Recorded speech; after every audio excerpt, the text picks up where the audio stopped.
नमस्कार, जय Hind. Daily current affairs के इस सीरीज में एक बार पुनः आप सभी का स्वागत है। आज की इस वीडियो में 28 से 30 सितंबर 2024 से संबंधित प्रश्नों को आप देखेंगे, जिसमें बिहार राष्ट्रीय अंतर्राष्ट्रीय तीनों घटनाओं का संग्रह होगा और हमेशा की तरह तमाम जानकारी मैं यहाँ पर आपको विस्तृत तौर पर देने वाला हूँ।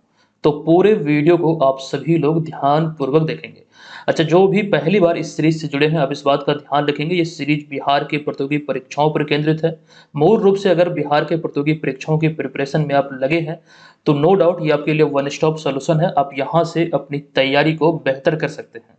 पिछले वीडियो में एक प्रश्न हमने पूछा था, सबसे पहले वो देख लेते हैं। देखिए, ये प्रश्न था कि किस देश से 11 सदस्यीय प्रतिनिधि मंडल बिहार की सतत जीविकोपार्जन योजना की अध्ययन के लिए 24 सितंबर 2024 को नालंदा का दौरा किया। एक्चुअली 24 से लेकर 26 बोल सकते हैं, 24 से 26 सितंबर तक नालंदा का जो हरनौत प्रखंड है, इसका दौरा किया है। तो आपको हमने जानकारी दिया था रवांडा का, जो कि पूर्वी अफ्रीकी देश है रवांडा, यहाँ से एक प्रतिनिधि मंडल ने इस योजना का अध्ययन के लिए दौरा किया था। अतः विकल्प नंबर सी इस प्रश्न का राइट आंसर हो जाएगा।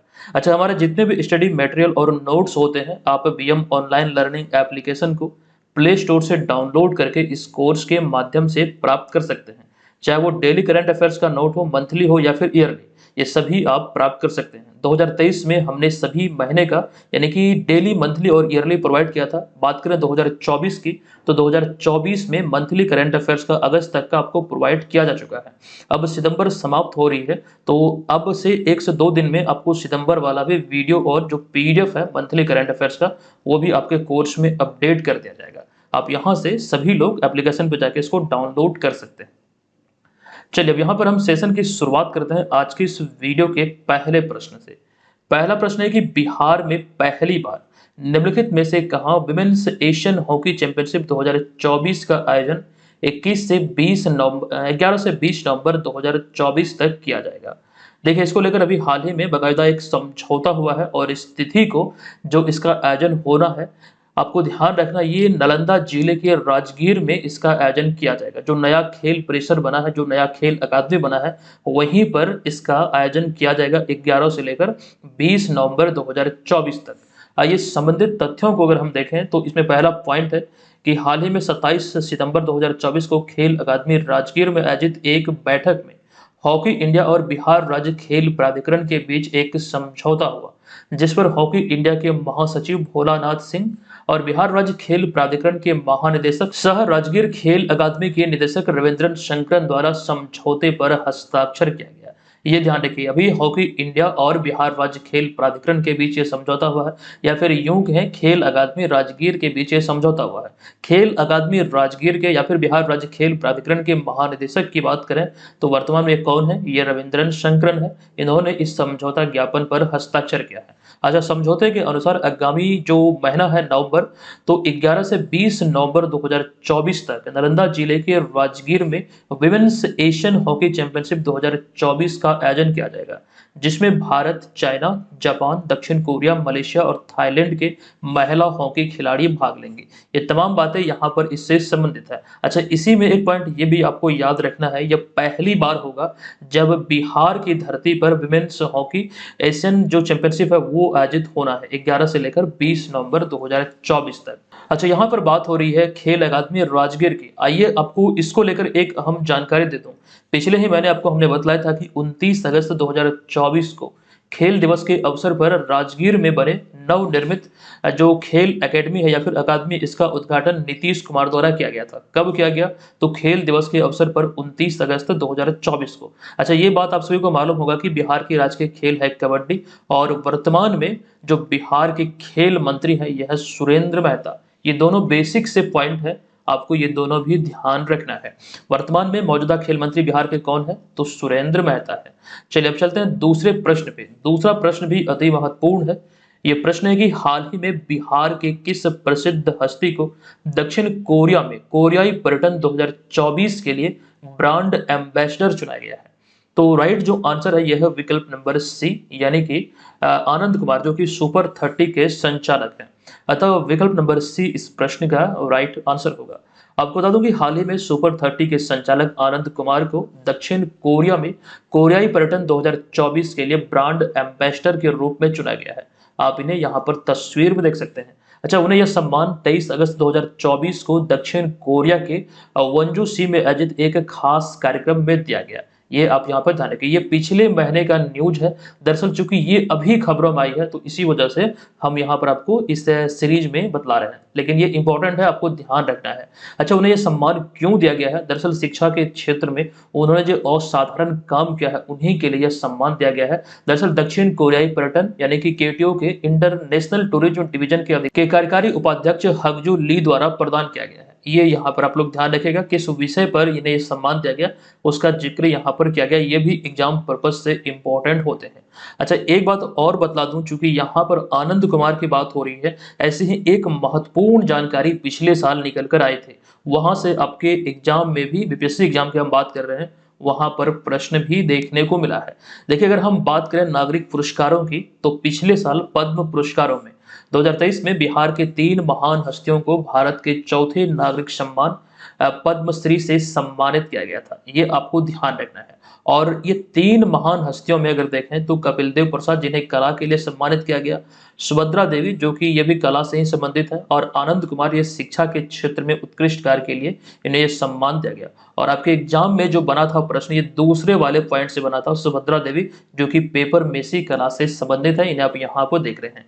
यहीं से आपके एग्जाम में डायरेक्टली प्रश्न पूछा गया था। ये चीजें हमने कई बार आपको बतलाया था, विस्तृत तौर पर ये सारी चर्चाएं आपके समक्ष हमने किया था। तो ये तमाम बातें आप लोग ध्यान रखिएगा। ये तो रही बात यहाँ पर 2023 के बारे में।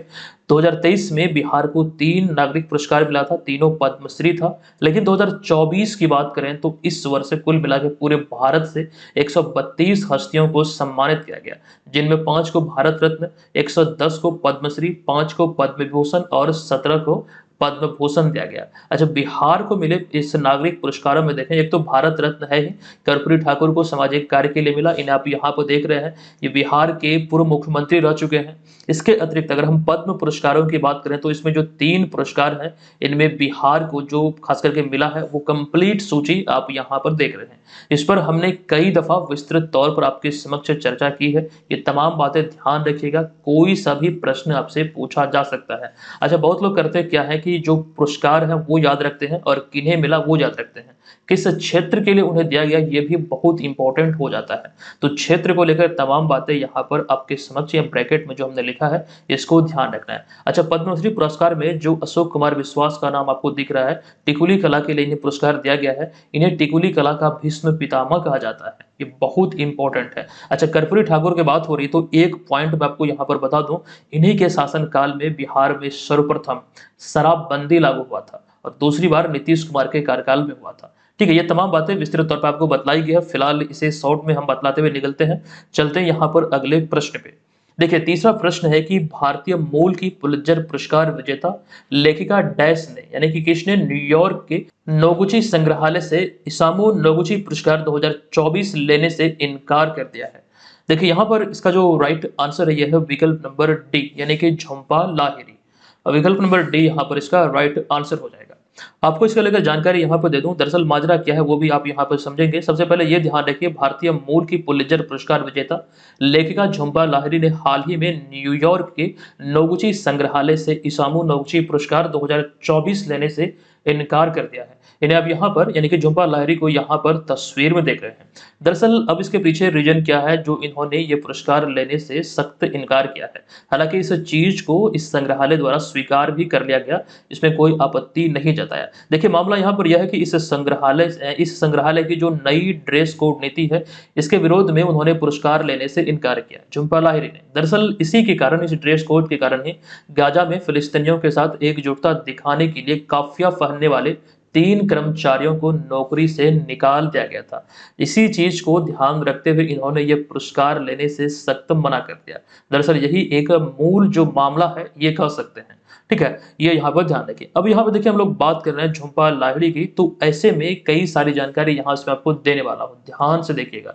देखिए, झुम्पा लाहिड़ी एक ब्रिटिश अमेरिकी लेखिका है, आपको ध्यान रखना यह भारतीय मूल की है। और साथ साथ आपको बता दूं कि वर्ष 2000 में उनकी पहली कृति इंटरप्रेटर ऑफ मेलोडीज के लिए उन्हें पुलित्जर पुरस्कार से सम्मानित किया गया था। ये बहुत इंपॉर्टेंट पॉइंट है और ये भी प्रश्न आपके बीपीएससी एग्जाम में, खास करके जो इन्हें पुलित्जर पुरस्कार मिला, इसके बारे में एग्जाम में ऑलरेडी प्रश्न पूछा जा चुका है। पुलित्जर पुरस्कार की स्थापना हुई थी वर्ष 1917 में, ये ध्यान रखिए। और पुलित्जर पुरस्कार कुल 21 श्रेणियों में प्रदान किया जाता है। अगर आपसे ये पूछे कि पहले भारतीय कौन थे जिन्हें यह पुरस्कार मिला, तो 1937 में श्री गोविंद बिहारी लाल यह पुरस्कार पाने वाले प्रथम भारतीय थे। ये बहुत इंपॉर्टेंट है, आपको ध्यान रखना है। हालांकि भारतीयों को या फिर भारतीय मूल के शख्स को जो पुलित्जर पुरस्कार मिला है वो भी हम आपको बतलाएंगे, लेकिन उससे पहले 2024 में जो 107वें संस्करण को लेकर घोषणा हुई थी, इसमें एक अहम पॉइंट ये निकलकर सामने आता है, इसके बारे में हमने आपको बतलाया भी था कि इसमें अंतरराष्ट्रीय रिपोर्टिंग के लिए प्रतिष्ठित पुलित्जर पुरस्कार न्यूयॉर्क टाइम्स को और राष्ट्रीय रिपोर्टिंग के लिए द वाशिंगटन पोस्ट की कैरोलिन किचनर को सम्मानित किया गया था। ये बहुत इंपॉर्टेंट है, 107वें संस्करण जो कि पिछले साल इसकी घोषणा हुई थी, ये बात यहाँ पर ध्यान आप लोग रखेंगे। अच्छा, भारतीय मूल के व्यक्तियों को जो पुलित्जर पुरस्कार मिला है वो कंप्लीट सूची आप यहाँ पर देख रहे हैं। 1937 में पहले शख्स थे गोविंद बिहारी लाल, फिर झुम्पा लाहिड़ी, इसी प्रकार से यहाँ पर जो क्रम है आप देख सकते हैं। रिसेंटली दानिश सिद्दीकी, अदनान आबिदी, सना इरशाद मट्टू, अमित दवे को 2022 में ये पुलित्जर पुरस्कार से सम्मानित किया गया है। ये बहुत इंपॉर्टेंट है, आपको ध्यान यहाँ पर रखना है। चलिए अब यहाँ पर हम चलते हैं अगले प्रश्न पे। चौथा प्रश्न है कि निम्नलिखित में से कौन हाल ही में भारतीय वायुसेना के नए उप प्रमुख का पदभार ग्रहण किए हैं? तो राइट आंसर होगा विकल्प नंबर यहाँ पर ए, यानी कि सुजीत पुष्पाकर धारकर। अतः विकल्प नंबर ए इस प्रश्न का राइट आंसर हो जाएगा। देखिए, हाल ही में fighter pilot air marshal Sujeet Pushpakar Dharkar को भारतीय वायुसेना के नए वो 48वें अध्यक्ष के रूप में नियुक्त किए गए हैं, जिन्हें आप यहाँ पर तस्वीर में देख रहे हैं। दरअसल वे 1 अक्टूबर 2024 को अपना पदभार ग्रहण करेंगे। और एक पॉइंट एक इंपॉर्टेंट ये भी हो जाता है कि उन्होंने मौजूदा एयर मार्शल एपी सिंह का जगह लिया या फिर जगह लेंगे 1 अक्टूबर को, जब ये इस पद पर नियुक्त होंगे। अच्छा, इनके बारे में इनकी उपलब्धियों को अगर हम देखें तो सुजीत पुष्पाकर धारकर को पिछले साल ही 2023 में परम विशिष्ट सेवा पदक से सम्मानित किया गया था, और इससे पहले 2014 में उन्हें अति विशिष्ट सेवा पदक से सम्मानित किया गया था। अच्छा, 2023 वाला कम से कम जरूर ध्यान रखिएगा, क्योंकि ये भी खबरों में है, तो यहाँ से प्रश्न एराइज हो सकते हैं।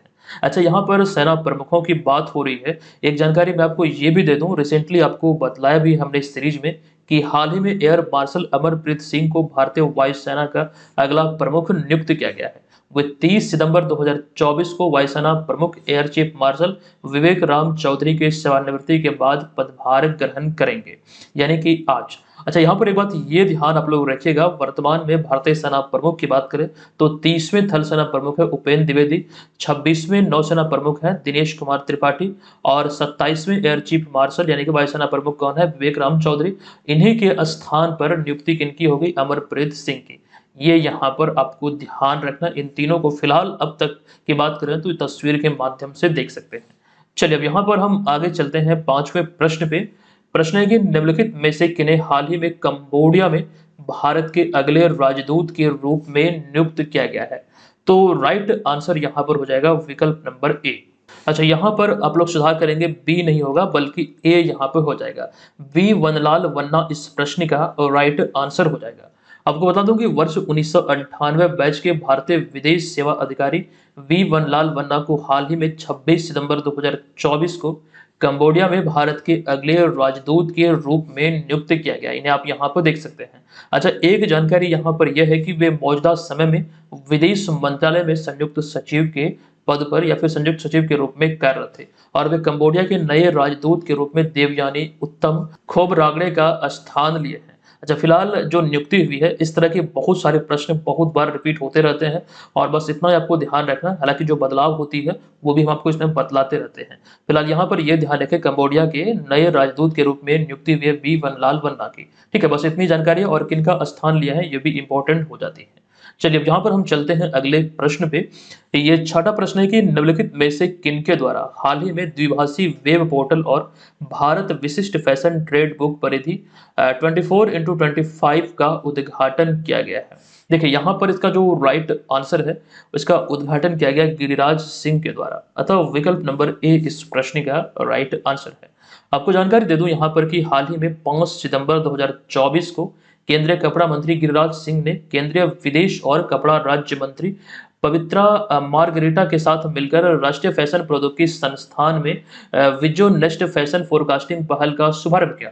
और इसी पहल के अंतर्गत या फिर इसी पहल के तहत द्विभाषी वेब पोर्टल और भारत विशिष्ट फैशन ट्रेड बुक परिधि 24x25 का भी उद्घाटन इन्होंने किया है। ये यहाँ पर आपको ध्यान रखना है किनके द्वारा किया गया, तो गिरिराज सिंह के द्वारा किया गया इसका उद्घाटन। अच्छा, यहाँ पर कुछ जानकारी और भी मैं आपको देने वाला हूँ, क्योंकि गिरिराज सिंह की बात हुई है। अब यहाँ पर रिवीजन पर्पज से एक अहम जानकारी मैं आपको दे रहा हूँ, इसे ध्यान से देखिएगा। यहाँ से बिहार के एग्जाम में, आगामी एग्जाम में मुझे लगता है कि प्रश्न बन सकता है। देखिए, जो मोदी कैबिनेट की बात करें, जो नया मंत्रिमंडल है, तीसरी बार जो प्रधानमंत्री बने हैं नरेंद्र मोदी, मंत्रिमंडल का जो विस्तार हुआ, यहाँ पर आपको ध्यान रखना है कि बिहार से 8 सांसद को मंत्री बनाया गया है और इन 8 सांसद में से 4 को राज्य मंत्री का प्रभार दिया गया है और इसके अतिरिक्त 4 को कैबिनेट मंत्री बनाया गया है। जो आप यहाँ पर ऊपर में जो 4 देख रहे हैं, ये राज्य मंत्री का प्रभार दिया गया है। इसके अतिरिक्त यहाँ पर जो आपको 4 दिख रहा है, ये आपको ध्यान रखना है कैबिनेट मंत्री का प्रभार दिया गया। कंप्लीट सूची आप यहाँ से ध्यान रखिएगा। तो कुल मिला के बात यह है कि 8 संसद को मंत्री बनाया गया। अच्छा, इससे पहले 2019 में 6 को और उससे भी पहले 2007 में बिहार से 7 मंत्री बनाए गए थे मंत्रिमंडल में। बात हो रही है यहाँ पर केंद्रीय मंत्रिमंडल की। तो इतनी सारी बातें ध्यान रखिएगा, ये भी जानकारी आपको दिया गया था।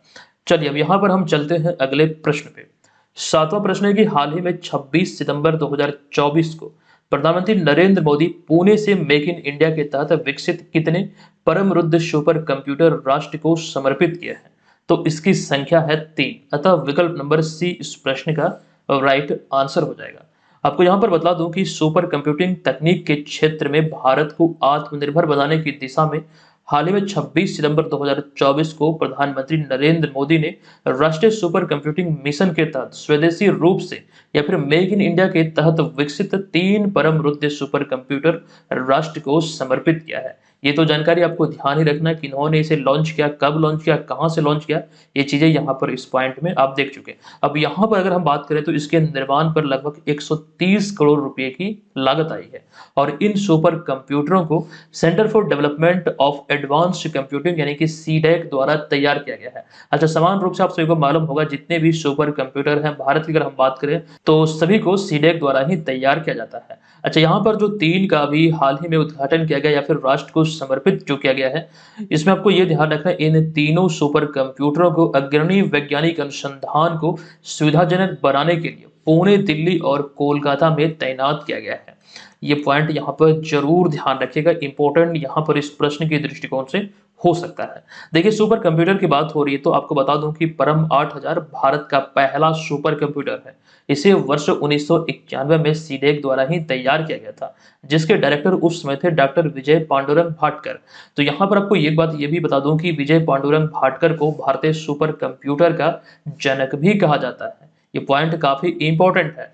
पिछले महीने अगस्त 2024 में बिहार के संदर्भ में जानकारी हमने आपको दिया था कि अगस्त 2024 में लॉन्च किया गया बिहार का पहला आर्टिफिशियल इंटेलिजेंस यानी कि एआई आधारित सुपर कंप्यूटर का नाम है परम बुद्ध। ये जानकारी विस्तृत तौर पर हमने आपको बतलाया था। फिलहाल यहाँ पर आपको ये भी जरूर ध्यान रखना है। आपको मैं ये जरूर बता दूं कि जो क्लासेस हमने पहले आपको दिया है, अभी भी बहुत समय बचा है। आप लोग समय निकाल के क्लासेस को जो पीछे छूट चुका है उसे जरूर देखिएगा। खास करके जो मंथली बिहार स्पेशल का हमने क्लासेस आपको दिया है, आपको चैनल पर प्लेलिस्ट में मिल जाएगा, वहां से आप उसको जरूर देख सकते हैं। निश्चित तौर पर ये आपके लिए फायदेमंद होगा और तमाम जो पीडीएफ फाइल होंगे उसके जो प्रिंटेबल है आप उसे प्रिंट भी कर सकते हैं, बेहतर तरीके से अपनी तैयारी को एक नई दिशा दे सकते हैं। वो सारे पीडीएफ एप्लीकेशन पे सुनियोजित तरीके से रखे हुए हैं, एकदम से नॉमिनल सा चार्ज पर आपके लिए उपलब्ध है। बस आपको इतना करना है कि कोर्स को परचेज करके डाउनलोड करके उसे प्रिंट करके बेहतर तरीके से पढ़ना, क्योंकि जो बीपीएससी की वैकेंसी इस बार है वो बहुत ही अधिक है। अच्छा, मैं ऐसा क्यों कर रहा हूँ, दरअसल पिछले कई वर्षों की तुलना करें तो बीपीएससी में वैकेंसी बहुत कम आती थी, लेकिन इस बार जो वैकेंसी है वो अन्य वर्षों की, पिछले वर्षों की तुलना में अपेक्षाकृत अधिक है। ये यहाँ पर आपको ध्यान रखना है। चलिए, अब यहाँ पर ये सुनहरा अवसर आपके पास है, आप कैसे इस समय का सदुपयोग करते हैं वो आप पर निर्भर करता है। और एप्लीकेशन पर आपके लिए टेस्ट सीरीज भी संचालित हो रही है। जो लोग ऑलरेडी परचेज किए हुए हैं टेस्ट को जरूर अटेम्प्ट कीजिए और जो लोग अभी तक नहीं ज्वाइन किए हैं तो जल्दी से ज्वाइन कर लीजिए। चलिए, अब यहाँ पर 8वां प्रश्न है कि प्रत्येक वर्ष किस तिथि को दुनिया भर में विश्व पर्यावरण स्वास्थ्य दिवस यानी कि वर्ल्ड एनवायरमेंटल हेल्थ डे मनाया जाता है? ये यहाँ पर ये प्रश्न है। तो जो राइट आंसर यह है विकल्प नंबर बी, यानी कि 26 सितंबर को प्रत्येक वर्ष ये दिवस मनाया जाता है। आपको बता दूं कि प्रत्येक वर्ष 26 सितंबर को दुनिया भर में विश्व पर्यावरण स्वास्थ्य दिवस मनाया जाता है। 2024 में इसके निर्धारित थीम की बात करें तो पर्यावरण स्वास्थ्य, आपदा जोखिम न्यूनीकरण और जलवायु परिवर्तन शमन और अनुकूलन के माध्यम से लचीले समुदायों का निर्माण करना, ये 2024 का जो विश्व पर्यावरण स्वास्थ्य दिवस है इसका निर्धारित थीम है।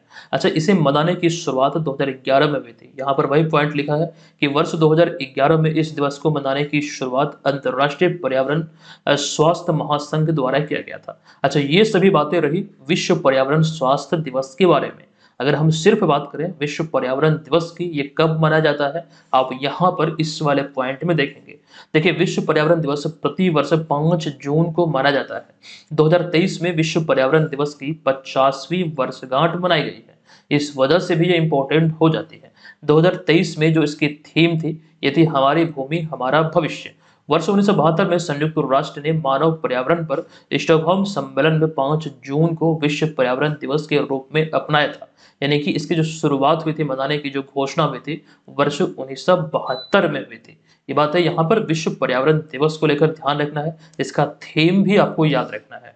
नेक्स्ट 9वें प्रश्न पे आते हैं। प्रश्न है कि निम्नलिखित में से किन्हें हाल ही में वर्ष 2023 के लिए भारतीय रासायनिक परिषद यानी कि आईसीसी लाइफ टाइम अचीवमेंट से सम्मानित किया गया है। तो यहाँ पे देखिएगा, इस प्रश्न के अगर हम राइट आंसर की बात करें तो राइट आंसर है दीपक सी मेहता, अतः विकल्प नंबर बी इस प्रश्न का राइट आंसर होगा। देखिए, हाल ही में 26 सितंबर 2024 को मुंबई में आयोजित 59वें आईसीसी वार्षिक पुरस्कार समारोह में भारतीय रासायनिक परिषद यानी कि आईसीसी द्वारा उद्योगपति और दीपक नाइट्राइट के अध्यक्ष और प्रबंध निदेशक दीपक सी मेहता को वर्ष 2023 के लिए प्रतिष्ठित लाइफ टाइम अचीवमेंट अवार्ड से सम्मानित किया गया। अच्छा, बहुत सारे लोग यहाँ पे कंफ्यूज हो जाएंगे। आईसीसी का तो पूरा नाम होता है इंटरनेशनल क्रिकेट काउंसिल, लेकिन वहीं पर आईसीसी का एक दूसरा रूप भी है, यानी कि इंडियन केमिकल काउंसिल। ये भी आपको ध्यान रखना है। इसी के द्वारा ये सम्मान से इन्हें अभी हाल ही में सम्मानित किया गया है। आपको बता दूं कि ये उन्हें प्रतिष्ठित सम्मान जो है कई दशकों से भारत के रासायनिक विनिर्माण क्षेत्र में उनकी उल्लेखनीय और निरंतर योगदान के लिए दिया गया है। ये भी आप यहाँ पर ध्यान रखें। अच्छा, ये संगठन की जो बात हो रही है, इंडियन केमिकल काउंसिल यानी कि भारतीय रासायनिक परिषद, इसकी स्थापना वर्ष 1938 में आचार्य पीसी रे, रामचित्र बीडी अमीन द्वारा उद्योगपतियों के एक समूह के साथ मिलकर किया गया था। और उस समय अगर हम इसके उद्देश्य की बात करें तो नवजात रासायनिक उद्योग के हितों को बढ़ावा देना इसका एक मूल उद्देश्य था, जिसको लेकर इसकी स्थापना हुई थी 1938 में। वर्तमान में जो इसके अध्यक्ष हैं ये हैं विमल गोकुल दास। ये भी यहाँ से आप ध्यान रखें। फिलहाल इतनी ही जानकारी इस प्रश्न से संबंधित है। इन सभी में जो ज्यादा इंपॉर्टेंट है वो आपको ध्यान रखना है कि 59वें आईसीसी वार्षिक पुरस्कार समारोह में ये सम्मान जो मिला है लाइफ टाइम अचीवमेंट अवार्ड का, ये किन्हें मिला, तो दीपक सी मेहता को मिला है। ठीक है, ये यहाँ पर इंपॉर्टेंट पॉइंट इस प्रश्न में नजर आता है। चलते हैं अगले प्रश्न पे। 10वां प्रश्न है कि राष्ट्रपति द्रौपदी मुर्मू द्वारा 28 सितंबर 2024 को निम्नलिखित में से कहाँ भारतीय कला महोत्सव 2024 का उद्घाटन किया गया। तो राइट आंसर है विकल्प नंबर डी, यानी कि तेलंगाना में। आपको बता दूं कि राष्ट्रपति द्रौपदी मुर्मू हाल ही में सिकंदराबाद तेलंगाना में स्थित राष्ट्रपति निलयम में भारतीय कला महोत्सव का उद्घाटन की है। और अगर हम उद्घाटन की बात करें तो 28 तारीख को इसका उद्घाटन हुआ, लेकिन आम जनों के लिए या फिर इसके आयोजन की बात करें तो 29 सितंबर से लेकर 6 सितंबर 2024 ये इसका आयोजन तिथि है। इस तिथि को मतलब इस अवधि में ये कला महोत्सव आम जनों के लिए, आम लोगों के लिए खुला रहेगा। अब यहाँ पर बता दो, ये इसका 8वां संस्करण है और यह उत्तर पूर्वी राज्यों पर केंद्रित है। जो खास करके 8 राज्य हैं ये उन्हीं पर आधारित है। यहाँ पर इस वाले पॉइंट पे देखिएगा, ये महोत्सव पूर्वोत्तर राज्यों, जिनमें 8 राज्यों में देखें तो अरुणाचल प्रदेश, असम, मणिपुर, मेघालय, मिजोरम, नागालैंड, सिक्किम और त्रिपुरा की कला, संस्कृति, शिल्प और पाक विविधता का प्रदर्शन करेगा। इन्हीं राज्यों पर ये आधारित है जहाँ पर ये प्रदर्शन किया जाएगा। और खास बात, ये इसका 8वां संस्करण है। ठीक है, तो तमाम चीजें यहाँ पर इस प्रश्न से संबंधित ध्यान रखिए। नेक्स्ट प्रश्न पे आते हैं। निम्नलिखित में से किस भारतीय खिलाड़ी ने मंगोलिया के उलानबटार में आयोजित IBSF विश्व कप 6 रेड स्नूकर चैंपियनशिप खिताब हासिल किया है। तो इस प्रतियोगिता का खिताब अभी हाल ही में भारतीय खिलाड़ी कमल चावला ने अपने नाम किया है, अतः विकल्प नंबर ए इस प्रश्न का राइट आंसर हो जाएगा। आपको बता दूं कि पुरुषों और महिलाओं की IBSF world 6 red snooker championship हाल ही में मंगोलिया की राजधानी उलान बटार में आयोजित की गई। इस प्रतियोगिता में फिलहाल यहाँ पर यह जानकारी हमारे पास है कि भारत के कमल चावला ने फाइनल मुकाबले में पाकिस्तान के असजाद इकबाल को 6-2 से हराकर अपना पहला IBSF विश्व खिताब अपने नाम किया है। ये यहाँ पर आपको ध्यान रखना, तस्वीर में भी इन्हें कमल चावला को आप देख सकते हैं। फिलहाल यहाँ पर इतनी जानकारी है। नेक्स्ट 12वां प्रश्न है कि जस्टिस MS रामचंद्र राव हाल ही में 25 सितंबर 2024 को निम्नलिखित में से किस हाईकोर्ट के नए चीफ जस्टिस नियुक्त हुए हैं? राइट आंसर होगा झारखंड हाईकोर्ट के। अब यहाँ पर एक बात ये भी आपको ध्यान रखना है, अगर आपसे ये पूछा जाए कि पटना हाईकोर्ट के चीफ जस्टिस वर्तमान में कौन है, तो पटना हाईकोर्ट के चीफ जस्टिस यानी कि जो वर्तमान में 44वें चीफ जस्टिस हैं, ये कृष्णन विनोद चंद्रन है। फिलहाल यहाँ पर प्रश्न में जो बात हो रही है, रामचंद्र राव जो MS रामचंद्र राव ये झारखंड हाईकोर्ट के नए चीफ जस्टिस बने हैं। इससे पहले वो हिमाचल प्रदेश हाईकोर्ट के चीफ जस्टिस के रूप में कार्य कर चुके हैं। तो फिलहाल इतनी जानकारी आपको ध्यान रखना है। आज के इस वीडियो को हम यहाँ पर समाप्त करते हैं। चलते हैं आज के इस वीडियो के प्रश्न की ओर। अच्छा, यहाँ पर देखिए, ये वही प्रश्न है जो पिछले वीडियो में हमने आपसे पूछा था। ये प्रश्न की तो जानकारी यहाँ पर रवांडा हो जाएगा। चलिए वर्बली मैं आपसे एक प्रश्न पूछ रहा हूँ, इसका आंसर आपको करना है। और मान के चलिए ये प्रश्न आपके BPSC एग्जाम में पूछा हुआ है, जो अभी हम आपसे पूछ रहे हैं। ये प्रश्न है कि 2024 में जो बिहार दिवस मनाया गया, 112वां बिहार दिवस 22 मार्च 2024 को, आपको ये हमें कमेंट करके बताना है कि 2024 बिहार दिवस का निर्धारित थीम क्या है। देखते हैं कितने लोगों को इसकी जानकारी है। आप समझिए कि ये प्रश्न आपके 70वीं BPSC एग्जाम में पूछा गया है और ईमानदारी पूर्वक इसका आंसर करना है।